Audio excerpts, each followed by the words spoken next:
Assalamualaikum warahmatullahi wabarakatuh. Om Swastiastu, Namo Buddhaya, Salam, Salam Sejahtera, Salam Kebajikan.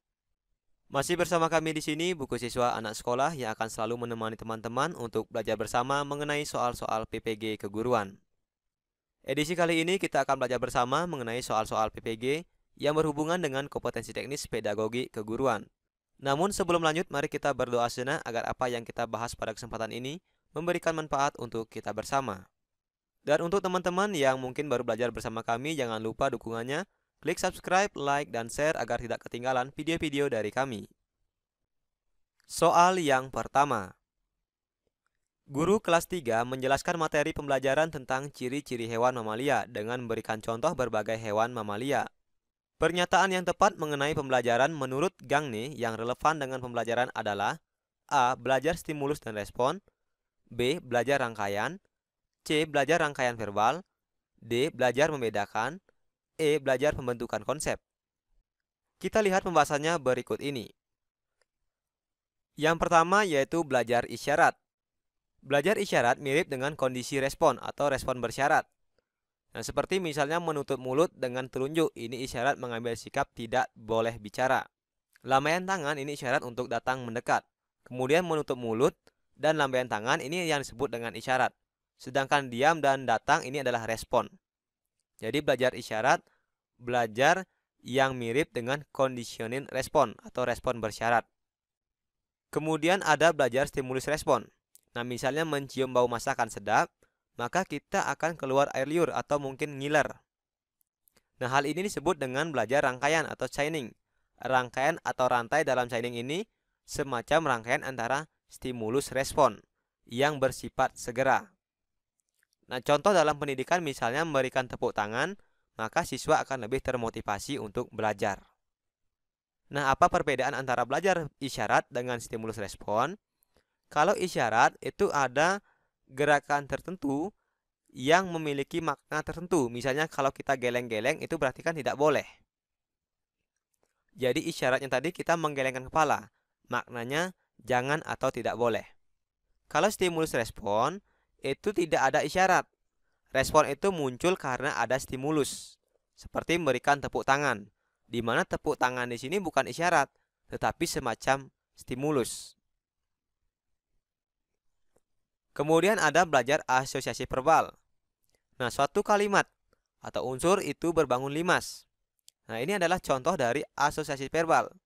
Seseorang dapat menyatakan bahwa unsur bangun limas kalau ia mengetahui berbagai bangun seperti balok, kubus, dan lain sebagainya. Jadi si anak di sini bisa mengasosiasi suatu bangun atau suatu pemahaman apabila dia sudah mengetahui unsur-unsur dari bangun-bangun atau pemahaman yang sejenis. Misalnya di sini tadi, anak ini bisa mengetahui bahwa itu adalah unsur dari bangun limas karena dia sudah mengetahui unsur dari bangun-bangun yang sejenis, yaitu sejenis dari bangun ruang. Mungkin ada limas, balok, kubus, tabung, kerucut, dan lain sebagainya. Selanjutnya ada belajar membedakan atau diskriminasi. Nah, tipe belajar ini adalah pembedaan terhadap berbagai rangkaian, seperti membedakan berbagai bentuk wajah, pembagian waktu, binatang atau tumbuh-tumbuhan, dan lain sebagainya. Nah, kalau tumbuh-tumbuhan mungkin dibedakan berdasarkan akarnya, ada akar serabut, akar tunggang, kemudian pola daunnya.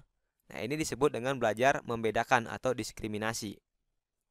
Selanjutnya ada belajar konsep. Konsep merupakan simbol berpikir. Hal ini diperoleh dari hasil membuat tafsiran terhadap fakta. Dengan konsep dapat digolongkan binatang itu bertulang belakang menurut ciri-ciri khusus seperti kelas mamalia, reptil, amfibi, burung, ikan, dan dapat pula digolongkan misalnya manusia berdasarkan ras, warna kulit, atau kebangsaan, suku bangsa, atau hubungan keluarga. Nah, dengan demikian, kemampuan membentuk konsep ini terjadi jika orang tersebut dapat melakukan diskriminasi. Jadi syarat untuk belajar konsep, dia harus bisa dulu belajar membedakan atau diskriminasi. Kemudian ada belajar aturan, rule learning, atau hukum, dalil, dan rumus adalah rule atau aturan. Tipe belajar ini banyak terdapat dalam semua mata pelajaran di sekolah. Nah, seperti benda memuai jika dipanaskan, ini kan sudah aturannya seperti itu.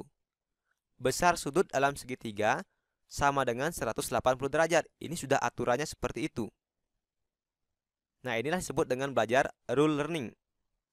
Kemudian belajar pemecahan masalah, problem solving learning. Nah, memecahkan masalah adalah biasa dalam kehidupan sehari-hari. Ini merupakan bagian dari pembelajaran pemikiran atau kognitif. Nah, dengan demikian, jawaban yang tepat untuk pertanyaan ini yaitu yang E, belajar pembentukan konsep. Karena di sini guru menjelaskan materi pembelajaran tentang ciri-ciri hewan mamalia dengan memberikan contoh berbagai hewan mamalia. Nah, dalam belajar pembentukan konsep ini kan siswa diberikan konsep dulu.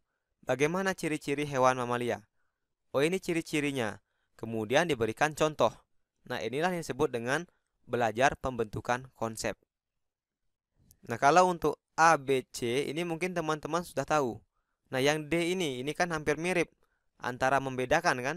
Karena di sini juga dia diberikan pembelajaran mengenai ciri-ciri hewan dan diberikan contoh hewan mamalia. Ini hampir mirip, tapi sebenarnya tidak, teman-teman. Karena kalau membedakan kan tidak ada hal yang dibedakan. Ini hewan mamalia, karena pembahasannya adalah mengenai ciri-ciri hewan mamalia. Jadi tidak ada yang bisa dibedakan. Nah, kecuali nanti di sini konteksnya mungkin diberikan ciri-ciri hewan, ada yang mungkin ciri-cirinya dia bertelur, kemudian beranak, kemudian bertelur dan beranak. Nah, kemudian dia diberikan contoh dari masing-masing itu. Nah, di sini kemudian siswa diminta untuk mengelompokkan. Nah, itu baru masuk ke membedakan. Soal berikutnya. Bu Dina mengajar materi pengukuran luas bangun datar ke peserta didik. Setelah mengajar, Bu Dina akan mengevaluasi kemampuan peserta didik dalam menguasai materi pengukuran geometri.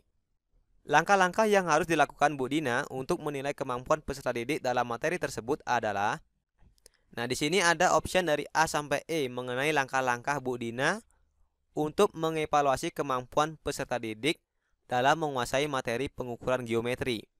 Silahkan dibaca dulu teman-teman untuk option-option dari A sampai E.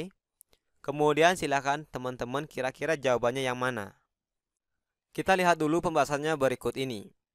Nah, di sini kalau untuk jawaban yang A dan D ini untuk menilai sikap teman-teman. Kemudian B dan E untuk menilai keterampilan. C menilai pengetahuan. Nah, di sini kan Bu Dina ini ingin mengukur kemampuan peserta didik dalam menguasai materi pengukuran geometri.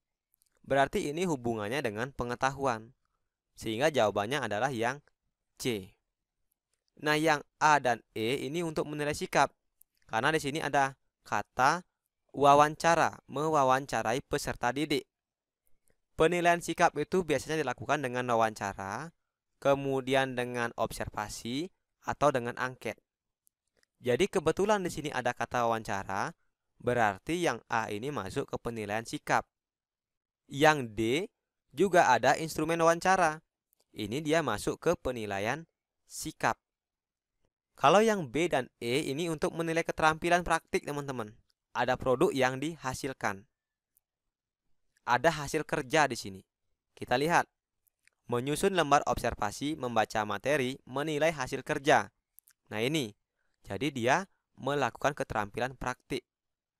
Yang E sama, membaca materi, menyusun instrumen lembar jurnal, menyajikan ke peserta didik, menilai hasil kerja. Nah, ini juga masuk ke penilaian praktik.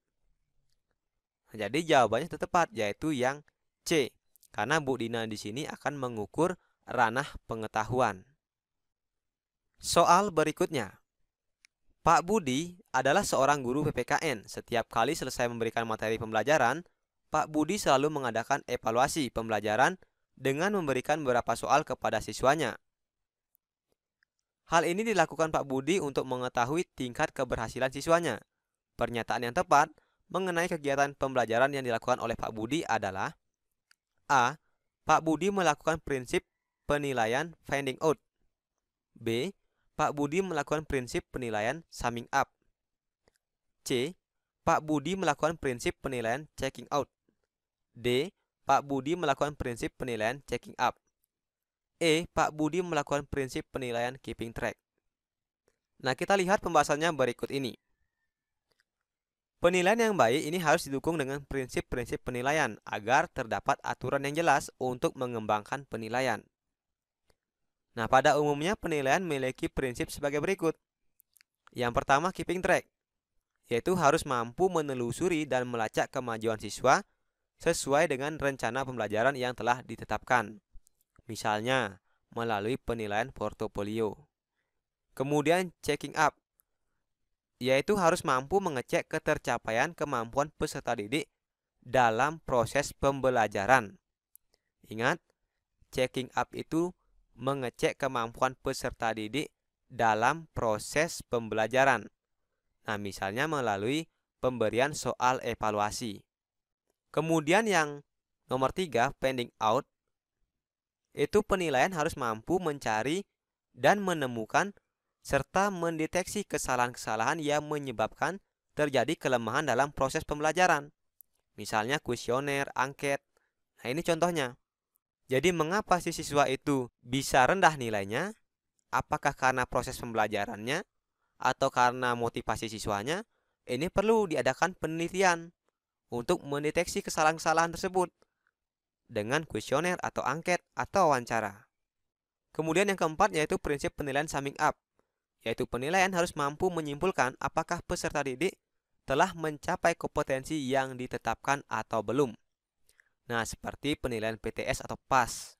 Nah, di mana penilaian summing up ini lebih menekankan pada penilaian apakah peserta didik tersebut sudah mampu mencapai kompetensi yang diharapkan. Kalau checking up tadi sama, mengecek juga kemampuan peserta didik, tetapi dalam proses pembelajaran. Kalau summing up hasilnya. Nah, itu perbedaannya ya teman-teman. Kalau keeping track dan finding out pasti sudah bisa. Tinggal checking up dan summing up. Nah, dengan demikian, karena di sini setiap kali selesai memberikan materi, Pak Budi selalu mengadakan evaluasi. Berarti ini berhubungan dengan proses. Nah, proses berarti dia checking up. Sehingga jawabannya adalah yang D. Pak Budi melakukan prinsip penilaian checking up. Soal berikutnya. Dari 28 siswa dalam sebuah pembelajaran, hasil yang diperoleh siswa tidak sesuai dengan apa yang diharapkan. Sebanyak 4 siswa memperoleh nilai 65 pada KD 3.1 dan sebanyak 16 siswa memperoleh nilai 55 pada KD 3.4. Jika diketahui KKM muatan pelajaran tersebut adalah 70, maka tindakan yang paling tepat dilakukan guru tersebut adalah A. Pembimbingan individu pada KD 3.1 dan pembelajaran ulang klasikal pada KD 3.4. B. Pembimbingan klasikal pada KD 3.1 dan pembimbingan individu pada KD 3.4. C. Pembelajaran ulang klasikal pada KD 3.1 dan pada KD 3.4. D. Pembimbingan individu pada KD 3.4 dan kelompok pada KD 3.1. E. Pembimbingan individu, kelompok, dan klasikal. Nah, kita lihat pembahasannya berikut ini. Jadi, apabila persentase peserta dari 0 sampai 20% yang tidak tuntas, itu akan diberikan pembimbingan individu atau tutor sebaya. Kalau 25 sampai 50% itu pembimbingan kelompok. Tapi kalau 50 sampai 100 itu pembelajaran ulang klasikal untuk semua siswa. Nah, karena di sini ada 2 KD, jadi tidak mungkin kedua-duanya ini dilakukan tipe pembelajaran yang sama. Sehingga harus dilihat satu persatu dulu. Yang pertama kita lihat dari KD 3.1. Nah, pada KD 3.1 itu kan jumlah siswa yang tidak tuntas itu ada 4. Sedangkan jumlah seluruh siswa ada 28 orang. Jadi 4/28 dikali 100% ketuntasan. Nah, itu ada 14,28. Ini dibulatkan menjadi 15%. Nah, 15% ini kan ada di sini, 0 sampai 20. Sehingga bentuk tindakan yang diberikan oleh guru yang tepat yaitu yang ini, pembimbingan individu atau tutor sebaya, boleh. Kemudian pada KD 3.4 ini yang tidak tuntas ada 16. dari 28 siswa. Dikali 100% ketuntasan, itu hasilnya 57,14. Dibulatkan menjadi 58%. Nah, dia ada di sini. Ada di 50-100%. Maka pada KD 3.4 itu pembelajarannya adalah pembelajaran ulang klasikal, berlaku untuk semua siswa. Sehingga jawaban yang tepat untuk pertanyaan ini yaitu yang A. Pada KD 3.1 itu pembimbingan individu, pada KD 3.4 itu pembelajaran ulang klasikal. Nah, inilah tindakan yang harus dilakukan oleh guru dalam memberikan suatu pembelajaran ulang apabila siswa tidak mencapai ketuntasan. Kita harus melihat persentasenya ini, teman-teman. Jadi tidak boleh sembarangan. Nah, kalau yang sudah tuntas itu gampang, tinggal diberi pengayaan, kan seperti itu. Nah, baiklah teman-teman, mungkin cukup sekian dulu latihan soal kita kali ini. Semoga apa yang kita bahas pada kesempatan ini bisa memberikan manfaat untuk kita bersama. Jadi kita belajarnya sedikit demi sedikit saja, yang penting apa yang kita pelajari pada kesempatan ini bisa kita serap dan bisa kita mengerti.